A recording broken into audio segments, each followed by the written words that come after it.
السميع العليم من الشيطان الرجيم. بسم الله الرحمن الرحيم. الحمد لله رب العالمين، والصلاة والسلام على أسعد النبيين وأشرف المرسلين نبينا محمد وعلى آله وصحبه أجمعين ومن دعا بدعوته واستنى بسنته إلى يوم الدين. السلام عليكم ورحمة الله. barkan mu da haduwa a yau wannan yammaci na Laraba wanda ya dace da 27 ga watan Ramadan a wannan shekara ta 1422 bayan hijiran manzo sallallahu alaihi wa alihi wa sallama daga birnin Makka zuwa Madina, wanda kuma shine yammaci na 12 ga watan 12 shekara ta 2001 miladiya. Jiya idan ba a manta ba mun tsaya karshen suratul Ma'un dangane da abin da ya shafi fassara, amma dangane da abin da ya shafi zan baki malam Sa'id ya riga ya ƙara su zan baki gaba ɗaya, don haka abin da zan yi takaitaccen bayani ne game da surorin da suka rage mana. Suratul Ma'un, wato suratul Al-Kawthar, inna a'tainaka Al-Kawthar. Ubangiji ta'ala ya ce inna a'tainaka Al-Kawthar fa salli li rabbika wanhar inna shani'aka huwal abtar. Ita ce sura ta 108 a cikin jerin surorin alkur'ani daga sama, kuma sura ce wadda take makkiya, tana kunshe da ayoyi guda 3 kadai. Allah ce inna a'tainaka al-kautsar, lallai mun baka abinda ake kira al-kautsar. Fa salli li rabbika, don haka kayi sallah domin ubangijinka, wanhar kuma ka soke rakumi, imma dan hadaya, imma dan fidiya, imma dan layya. Inna shani'aka huwal abtar, lalle mai munana maka ko makiyinka huwal abtar, shine mai yankakken baya. Lafazin inna a'tainaka al-kautsar da kuma inna shani'aka huwal abtar, dukkanin su jumloli ne guda biyu, ko ce an yi taukidinta da inna. Kafin a sa inna da sai kawai a ce a a'tainaka al-kautsar ko nahnu a'tainaka al-kautsar. Shani'uka huwa al-abtar ba tare da inna ba kenan, to amma sai aka yi taukidin su da inna. A ka'ida suka ce dukkan jumla ismiya idan an yi taukidinta da inna, karfinta ta fuskar ma'ana yana kusa da jumla wadda aka bude ta da rantsuwa. Ina fatan kun fahimta. Al-khabar idza dakalathu inna qaraba al-qasama, wato duk lokacin da aka samu jumla khabariya kuma inna ta shiga cikin ta, to ta kusanta ta kamar jumla ce mai kama da rantsuwa. Ina fatan kun fahimta. Lafazin al-kautsar, hadisi ya tabbata daga Abdullah dan Abbas cikin Sahih Bukhari, ya fassara al-kautsar da cewa shine al-khairul kathir, wato alkhairi mai tarin yawa.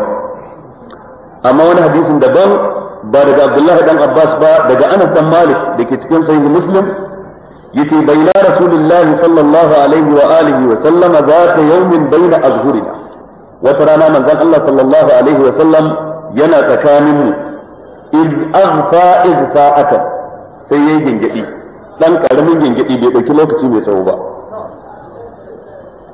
ثم رفع رأسه مبتسما، sai manzon Allah ya daga kansa yana murmushi. fa kunna sai muka ce da shi ma adhakaka ya rasulullah, menene yasa ka dariya ya manzon Allah? Qala, sai manzon Allah ya ce unzilat alayya anifan suratun, yace dazun nan an saukar min da wata sura. fa qara'a, sai ya karanta bismillahir rahmanir rahim, inna a'tainaka al-kautsar fasalli li rabbika wanhar inna shani'aka huwa al-abtar. Haka wannan hadisi ya tabbata cikin Sahih Muslim. Wato wannan ya zama ɗaya daga cikin dalilai da ke nuna lalle bismillah mabuɗi ce ga kowace sura cikin surorin alqur'ani in ban da suratul tauba. Ina fata an fahimta. Bismillah mabuɗi ce da ake buɗe kowace sura da ita cikin surorin alqur'ani 114 din nan, in ban da suratul tauba. Yayin da duk mutum zai karanta kowace sura cikin alqur'ani, cikin sallah ko wajen sallah, matukar zai faro karatun daga farkon sura to wajibi ne sai ya zo da basmala sai fa in suratul tauba ce. Ba bambanci tsakanin karatun sallah ko karatu a wajen sallah, ba bambanci tsakanin karatun bayyane ko karatun sirrance. Ina fatan kun fahimta.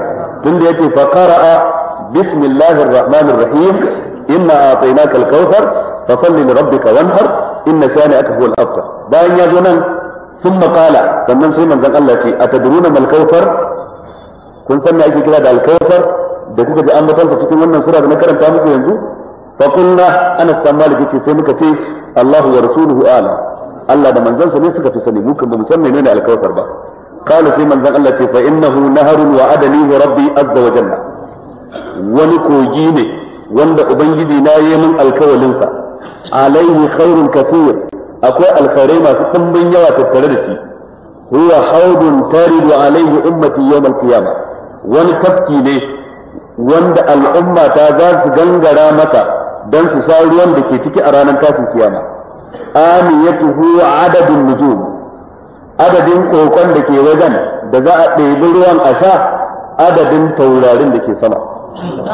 Fa yukhtalaju al-abdu minhum, yayin da duk al'ummar manzon Allah suka gangaro don su je su sha, kowa na kokarin daukan kofi ko kokon da zai ɗebo ya sha, fa yukhtalaju al-abdu minhum, kawai sai a dakatar da waɗansu daga cikin mutane, a dakatar da waɗansu daga cikin bayi, a ce ku ban da ku.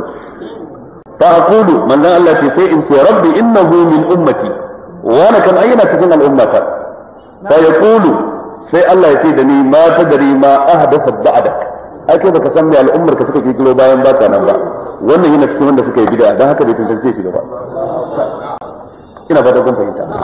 Wato kun ga al-kautsar ashe tafki ne wanda aka warewa manzon Allah sallallahu alaihi wa sallam, wanda yake da wannan sifa da wannan hadisi da ke cikin sahih Muslim ya tabbatar. A wani hadisin daban da ke cikin sahih Bukhari, manzon Allah ya nuna fadinsa wato zai kai tsawon tafiyar wata guda, kuma ruwan da ke ciki abyadu min al-laban, har ya fi madara zama fari, wa rihuhu atyabu min al-misk, kuma wato kanshinsa ya fi kanshin turare.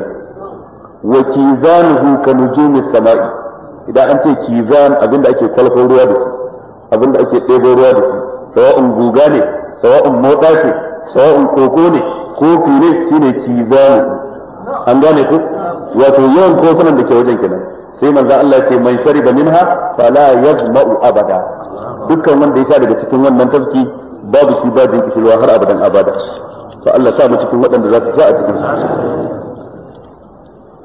To da haka dai a takaice waɗannan hadisai su ne hadisai mafiya fitowa, duk abinda ba su ba cikin hadisai zai shiga cikin ma'anar su ne, waɗanda suke nuna alkautsar tafki ne ke ɗantacce wanda aka zo wa manzon Allah sallallahu alaihi wasallam.